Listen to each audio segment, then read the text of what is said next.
اچھا ایک سیکنڈ سر، اچھا سر یہ بتائیے گا کہ آج آپ لاہور ہائی کورٹ میں آئے ہیں سعد رضوی صاحب کی ملاقات کے لیے، آپ کا موقف ہے کہ آپ کے ساتھ ان کو ملاقات نہیں کرنے دی جا رہی، تو اس حوالے سے کورٹ میں کیا ہوا، ذرا پروسیڈنگ کے حوالے سے اپڈیٹ کر دیجیے گا پلیز۔ ہم نے اس سلسلے میں ہوم سیکرٹری کو بھی درخواست دی، دیگر جگہ بھی کیا، and they say we have the instruction from the prime minister کہ انہیں ملنے کی اجازت نہ دی جائے۔ حکومت کی طرف سے یہ کلیئر انسٹرکشنز ہیں کہ لیگل ٹیم کو ملنے کی اجازت نہ دی جائے۔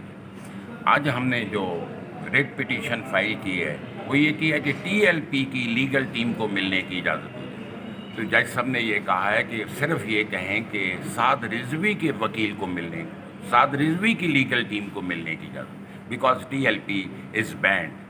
اچھا سر یہ بتائیے گا کہ سعد رضوی صاحب کی ڈیٹینشن 7 مئی تک تھی، تو اب کیا اس کو بڑھا دیا گیا؟ بڑھا دیا گیا، 30 ڈیز کے لیے بڑھا دیا گیا۔ وہ بھی ہم چیلنج کرنے جا رہے ہیں، we'll challenge it in writ petition before the high court, we'll do it soon, we'll do تو اٹ اب یہ دوبارہ آپ پٹیشن امینڈ کر کے پھر دوبارہ سے مے بی ٹمارو اور day after we'll file it. اس میں کچھ بھی امینڈ نہیں کرنا، صرف legal team of Saad Rizvi be allowed to seek instruction, اتنا کریں گے۔ اچھا سر جو حکومت کے ساتھ جو معاہدہ ہوا تھا ٹی ایل پی کا کہ تمام کارکنوں کو رہا کیا جائے گا اور تمام حکومت نے آج تک کوئی وعدہ پورا کیا ہے؟ پھر بددیانت لوگوں کو وعدے یاد نہیں کرائے جاتے، وہ بددیانت لوگ ہیں۔